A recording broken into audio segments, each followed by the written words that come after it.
아니, 요새 젊은 사람들은 왜 이렇게 말을 함부로 해?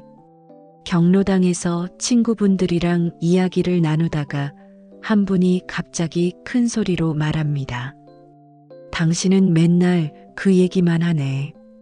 듣기 싫어. 주변이 조용해지고 분위기가 싸해집니다. 이런 상황 한 번쯤은 겪어보셨을 겁니다. 오늘은 우리 어른들이 주변에서 만나는 무례한 사람들, 그 사람들을 어떻게 대처해야 하는지 찬찬히 알려드리겠습니다. 영상 끝까지 보시면 여러분도 당당하게 대처하실 수 있을 거예요. 구독과 좋아요 버튼도 꼭 눌러주시고요. 자, 그럼 무례한 사람들은 대체 왜 그러는 걸까요? 제가 오랫동안 사람들을 만나보니까 이런 분들이 있더라고요.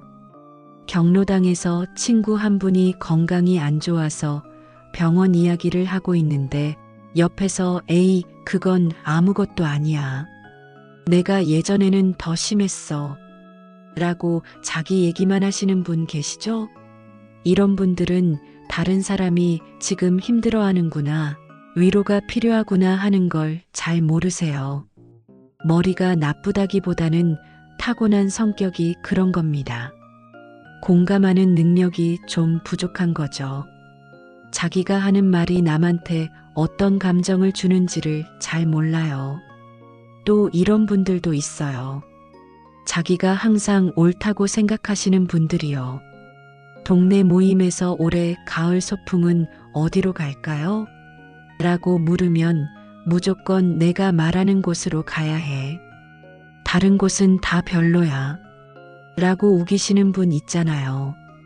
자기 의견이 받아들여지지 않으면 화를 내고 심지어 당신들은 아무것도 모르면서 라는 식으로 다른 사람을 깎아내리기도 하죠. 이런 분들은 사실 속으로는 자신이 없어서 그래요. 겉으로만 강한 척하는 겁니다. 나르시스트라고 하죠. 자존감이 낮은 사람들이 이런 식으로 행동하는 경우가 많아요. 평소에는 말도 안 거는 분이 갑자기 친절하게 다가와서 요새 어떻게 지내세요? 라고 물으시더니 나중에 보니까 자기 손주 취업 부탁하려고 그랬던 거예요. 부탁 들어주고 나니까 또 쌩하니 모르는 척하고요. 이런 분들은 필요할 때만 잘하거든요. 사람을 이용해 먹으려는 마음이 있는 거예요. 소시오패스적인 사람들이라고 하는데 나를 앞장 세워서 자기가 원하는 걸 얻으려고 하는 사람들이죠. 자, 그럼 우리가 실제로 어떤 상황에서 무례함을 겪는지 한번 볼까요? 아파트 택배함 앞에서 택배를 찾고 있는데 뒤에 있던 분이 빨리 좀 하세요. 나도 바빠요. 라고 짜증을 내십니다.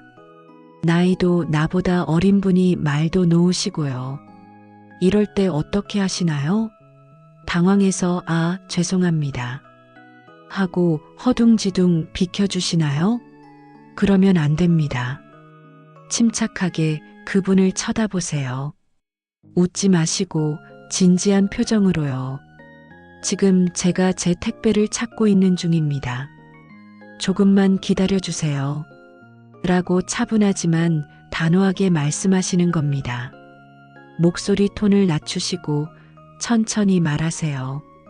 사람을 조종하는 경험을 가진 사람들은요, 이렇게 비실비실거리고 실실 웃고 그러면 만만하게 봐요. 은행 갔을 때나 마트 갔을 때를 생각해 보세요. 안 웃고 진지한 표정으로 당신의 말을 경청해 주는 사람, 그런 사람을 함부로 못 대하잖아요. 그런 표정을 지어주시면 됩니다. 오랜만에 동창회에 나갔는데 한 친구가 다른 친구들 앞에서 야, 너 예전에 그것도 못해서 혼났잖아. 기억나? 라고 옛날 창피했던 일을 들춰냅니다. 다들 웃고 넘어가는 분위기지만 속으로는 기분이 상하죠. 이런 분은 다른 사람 얘기로 관심받는 걸 좋아하는 겁니다. 히스테리적 성향을 가진 사람들은요, 아무 이야기라도 해서 사람들의 관심을 자기가 받는 게 주목적인 사람들이 있어요. 이럴 때는 그 자리에서 바로 그건 옛날 일이고 지금 다시 그 얘기 꺼낼 필요는 없지 않나? 라고 부드럽지만 분명하게 말씀하세요. 웃으면서 넘어가면 그분은 계속 그럴 겁니다. 한번 선을 그어주셔야 해요. 아, 팀장님, 그렇게까지 얘기하는 건 아니지요. 이런 식으로요. 웃고 웃으면서 부드럽지만 단호하게 내 얘기를 할 줄 아는 사람, 그런 사람을 무서워해요. 복지관에서 요가 수업을 받고 있는데 옆에 계신 분이 자꾸 당신은 동작이 틀렸어. 이렇게 하는 거야. 라고 지적하십니다. 선생님도 아니신데 자꾸 간섭하시는 거죠. 처음에는 아, 네. 알려주셔서 감사합니다. 라고 했는데 매번 그러시니까 스트레스가 됩니다. 이럴 때는 저는 제 방식대로 해보고 싶어요. 도움 말씀 감사하지만 혼자 해볼게요. 라고 정중하게 거절하세요. 계속 친절하게만 대하면 상대방은 계속 간섭할 겁니다. 우리 어른들은 평생 참고 양보하면서 사셨잖아요. 그래서 누가 무례하게 해도 그냥 웃고 넘어가자 라고 생각하시는 분들이 많아요. 근데 그러면 안 됩니다. 무례한 사람한테 웃어주면 그 사람은 아, 이 사람은 만만하구나 라고 생각해요. 은행 가셨을 때를 떠올려 보세요. 창구 직원이 진지한 표정으로 업무를 처리할 때와 계속 웃으면서 할 때 어느 쪽이 더 믿음이 가나요? 진지한 표정이 더 신뢰가 가죠. 무례한 사람한테도 마찬가지예요. 나이가 들면 내가 괜히 싸우고 그러면 주변 사람들이 뭐라고 하지 않을까? 걱정되시죠? 그래서 아무 말도 못하고 참으시는 분들이 많아요. 근데 참기만 하면 스트레스가 쌓입니다. 예를 들어서 친구가 약속 시간에 자꾸 늦는다면 이렇게 말해보세요. 우리가 10시에 만나기로 했는데 매번 늦으시면 제가 기다리는 게 좀 힘들어요. 다음부터는 시간 맞춰주시면 좋겠어요. 화를 내는 게 아니라 내 감정을 솔직하게 전달하는 겁니다. 목소리는 부드럽게 하지만 내용은 분명하게요. 모든 사람과 친하게 지낼 필요는 없어요. 우리가 평생 만난 사람이 수백 명, 수천 명이 되지만 정말 마음 맞는 친구는 손에 꼽잖아요. 그게 당연한 겁니다. 무례한 사람이 있다면 그 사람과 거리를 두세요. 굳이 피할 필요는 없지만 깊은 이야기는 나누지 않는 겁니다. 안녕하세요. 인사만 하고 필요한 말만 하고 그 이상은 안 친하게 지내는 거예요. 마음속으로 저 사람은 그냥 아는 사람이야. 라고 선을 그어 놓으세요. 그러면 그 사람이 뭐라고 해도 마음에 상처받지 않습니다. 기본적으로 그냥 바깥으로 내보내세요. 안에 마음에 담아놓으면 계속 신경 쓰이지만 밖에서 짓거리는 건 그냥 남의 집 개가 짖는 거잖아요. 내가 상처 별로 안 입어요. 친구가 화를 벌컥 내면서 누구 욕을 하고 있어요. 그 사람이 나한테 이렇게 했어. 정말 못된 사람이야. 이럴 때 같이 화를 내면 어떻게 될까요? 그 친구는 더 화가 나고 계속 그 이야기만 하게 됩니다. 이럴 때는 그래, 화가 많이 났겠네. 근데 너무 화내지 말고 일단 진정해. 라고 차분하게 말해주세요. 상대방의 감정을 인정해주되 똑같이 흥분하지는 않는 겁니다. 그래야 그 친구도 마음을 가라앉힐 수 있어요. 지나치게 감정적으로 대응해주지 마세요. 이런 분들은요, 감정적이지만 알고 보면 되게 표면적인 경우가 많아요. 겉으로만 감정적이에요. 그 친구가 막 엄청나게 화가 나서 막 입에서 육두문자 써가면서 막 욕을 하는데 똑같이 화를 내면 그 친구는 거기서 못 벗어나요. 그럴 때는 약간 좀 차분해져야 돼요. 친구들끼리 모여서 차 한 잔 마시다 보면 자연스럽게 다른 사람 이야기가 나오죠. 그런데 어떤 분들은 항상 다른 사람 험담만 해요. 그 사람 요새 이러더라. 저 사람 보니까 저러더라. 이런 얘기만 하시는 분 있잖아요. 6명 모여서 수다 떨다가 뭐 아무리 재밌는 얘기도 한두 번이지 얘기거리 떨어지면 그 다음에 화수분처럼 무한대로 나올 수 있는 얘기 뭐가 있나요? 남의 뒷얘기잖아요. 이런 분들은 조심하셔야 해요. 오늘 당신 앞에서 다른 사람 얘기를 하면 내일은 다른 사람 앞에서 당신 얘기를 할 겁니다. 이런 분과는 깊은 이야기를 나누지 마세요. 개인적인 고민이나 가족 이야기는 절대 하지 마시고 가벼운 이야기만 나누세요. 만약 그분이 다른 사람 험담을 시작하면 그 사람도 나름 사정이 있겠지. 우리가 다 알 수는 없으니까. 라고 말하고 화제를 돌리세요. 험담에 동조하지 않는 게 중요합니다. 돌려가는 사람들이 있어요.